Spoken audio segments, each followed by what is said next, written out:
Set in the rich cultural backdrop of a Zulu village, Beneath the Zulu Moon is a poignant tale of forbidden love, tradition, betrayal, and ultimate redemption.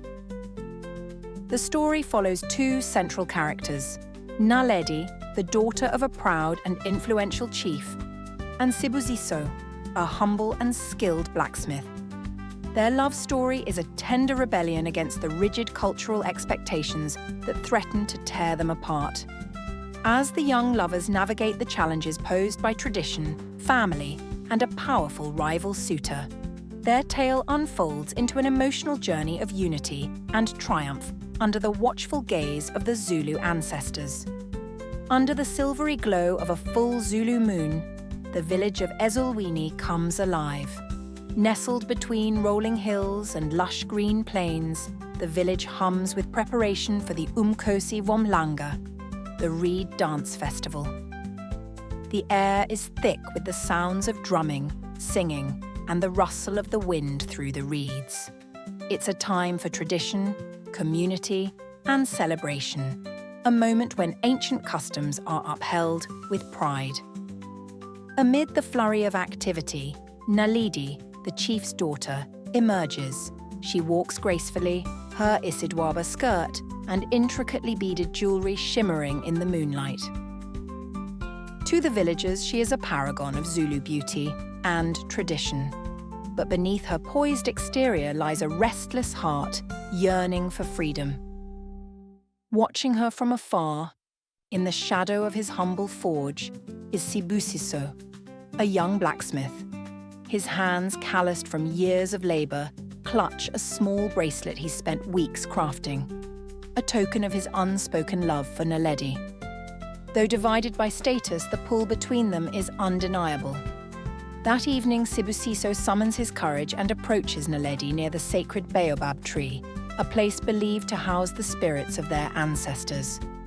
"Naledi," he whispers, his voice trembling, "your beauty outshines even the moon, but it is your spirit that captivates me." Naledi, initially startled, finds herself drawn to the earnestness in his eyes. Despite her upbringing, which drilled into her the importance of marrying someone of equal stature, she is unable to resist the sincerity of this humble blacksmith. Over the coming weeks, their meetings under the baobab tree become a refuge for their growing love. They share dreams, laugh under the stars, and speak of a future where love triumphs over tradition. But their secret cannot remain hidden for long. Makuseli, a prominent warrior and Naledi's betrothed, begins to suspect her absences. Makuseli is everything Sibusiso is not: wealthy, powerful, and cold.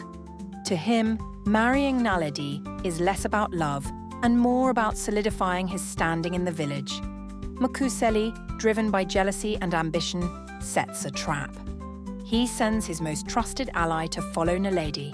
One night, under the moonlit baobab tree, Naledi and Sibusiso are discovered in a tender embrace. Word travels fast, and by morning, the entire village is buzzing with gossip. Furious and humiliated, Chief Zweleke summons Naledi, Sibusiso, and Makuseli to the circle of elders. The chief, adorned in a leopard skin cloak and a headdress of eagle feathers, exudes authority. "Naledi," he thunders, "you are the pride of this village. How could you defy the sacred bonds of tradition?" Naledi, though trembling, stands her ground. "Father," she begins, her voice steady despite her fear, "tradition is not meant to suffocate the heart. Sibusiso and I share a love that is pure, a bond that cannot be dictated by status." Makuseli, however, seizes the moment to assert his dominance. "This blacksmith," he sneers, "is a stain on our honor. He must be punished. Exile him, or I will take matters into my own hands." The chief faces a painful decision: protect the honor of his family and appease Makuseli, or honor the love of his daughter and risk the unity of the village. Elder Nomvula, a revered spiritual guide, offers a solution: a trial by drum. This ancient tradition allows conflicts to be resolved through a test of skill and heart. Sibusiso, and Makuseli will each play a drum, and the village will decide whose rhythm speaks to their collective spirit. The night of the trial arrives, and the villagers gather under the baobab tree. The air is electric with anticipation. Makuseli, dressed in warrior's regalia, begins. His drumming is fierce, a testament to his strength and aggression. The rhythm is loud and commanding, but it lacks soul. When Sibusiso takes his place, he closes his eyes, letting the ancestors guide his hands. His drumming tells a story of love, unity, and the unyielding spirit of the human heart. The villagers are moved to tears. Even Chief Zweleke finds himself tapping his foot to the rhythm. When the drumming ends, the silence is deafening. Nomvula steps forward and declares, "The ancestors have spoken." Sibusiso's love and courage have won the hearts of the people. As the embers of the trial by drum faded and the crowd began to disperse, Chief Zweleke's voice cut through the still night air.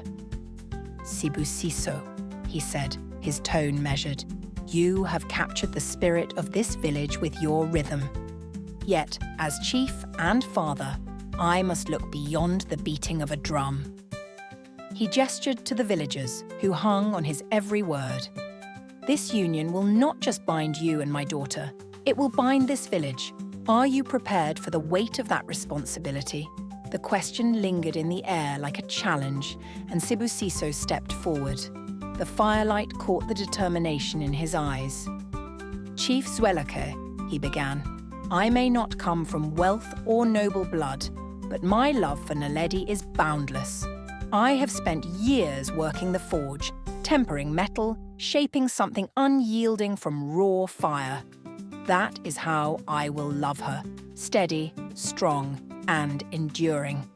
Naledi's hand instinctively found his, and the chief observed the silent exchange. In her eyes he saw resolve, a reflection of her mother's strength. "So be it," Zweleke finally declared. "But this decision will not sit well with everyone, particularly those who see love as secondary to power." His warning proved true. Makuseli, lurking in the shadows, clenched his fists. His mind churned with schemes as he retreated into the night, vowing to reclaim what he believed was rightfully his. The days leading to Naledi and Sibusiso's wedding were marked by a flurry of activity. The village women worked tirelessly, sewing intricate beadwork into Naledi's izidwaba skirt and preparing feasts fit for a royal celebration. At the forge, Sibusiso laboured to craft gifts for the elders. Ornate spearheads and jewellery, each piece representing gratitude and unity. Despite the festivity, tensions simmered. Makuseli's absence was noted, his influence casting a long shadow over the joyous preparations. Rumours swirled. Some whispered he had fled in shame, others feared he was plotting revenge. Naledi brushed aside her unease, choosing instead to focus on the promise of a new beginning. On the eve of the ceremony, Elder Nomvula called for a blessing under the baobab tree. The villagers gathered as she sprinkled herbs into the fire, the smoke rising like a bridge between the earthly and the divine. Nomvula's voice, deep and resonant, carried the prayer, "May this union stand as firm as the roots of this tree, and may love guide this village as the moon guides the tides." The wedding day dawned bright and clear, the air filled with the scent of wildflowers and the sound of celebratory ululations. Naledi, adorned in her traditional bridal attire, looked radiant. Her beadwork told a story. The vibrant reds and greens symbolized passion and new beginnings, while the white represented the purity of her love. Sibusiso stood at the altar, his chest adorned with a leopard skin sash gifted by the chief. The villagers marveled at how he carried himself, no longer the humble blacksmith, but a man of unwavering resolve. As the couple exchanged vows, their voices steady and full of emotion, the crowd erupted into cheers. The celebrations stretched well into the night, with dances, feasting, and storytelling around the fire. Elders recounted tales of love and courage, weaving Naledi and Sibusiso's story into the tapestry of the village's history. Yet, even in the midst of the revelry, a shadow loomed. Makusili watched from afar, his heart burning with resentment. Makusili's jealousy boiled over as he retreated to his homestead. Consumed by bitterness, he rallied a small band of loyal followers. "The chief has betrayed our traditions," he argued, "and allowed weakness to infect our village. We must restore honor." On the third night after the wedding, under the cover of darkness, Makusili and his men approached the forge where Sibusiso and Naledi now lived. They intended to burn the forge to the ground, a symbolic destruction of the blacksmith's rising status. But Makusili underestimated the village's unity. A young boy tending to his family's cattle spotted the group and ran to warn the newlyweds. Sibusiso, armed only with a hammer, stood guard as Naledi gathered the villagers. By the time Makusili arrived, he found himself surrounded, not by fire and chaos, but by the entire community, standing in solidarity. "Makusili," Chief Zwelike's voice rang out, "you claim to fight for honor, but your actions bring only shame. You have allowed envy to cloud your judgment." Realizing he was outnumbered and outmatched, Makusili dropped his weapon. The chief exiled him, a punishment both merciful and firm. As Makusili disappeared into the wilderness, the village collectively breathed a sigh of relief. In the years that followed, Naledi and Sibusiso became pillars of their community. They transformed the forge into a hub of innovation, training young apprentices and creating tools that improved the lives of all. Naledi, drawing on her status as the chief's daughter, led initiatives to educate girls in the village, blending traditional wisdom with new opportunities.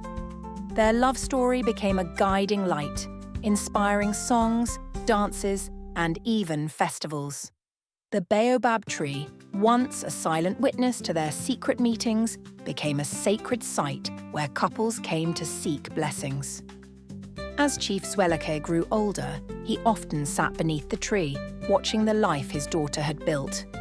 "You've taught me something I failed to see," he admitted to Naledi one day. "Tradition is the foundation, but love is the soul. Without it, even the strongest roots cannot bear fruit." When Naledi and Sibusiso's first child was born, a boy they named Langa, meaning son, the village celebrated with a feast even grander than their wedding. The child, born under the same Zulu moon that had witnessed his parents' trials, was seen as a symbol of renewal. Years turned into decades, and the couple's love remained steadfast. Their story was passed down through generations, a reminder that even in the face of seemingly insurmountable obstacles, love has the power to unite, heal, and transform. Today, under the enduring baobab tree, the story of Naledi and Sibusiso lives on. It is told not just as a tale of forbidden love, but as a testament to the resilience of the human spirit and the enduring power of unity.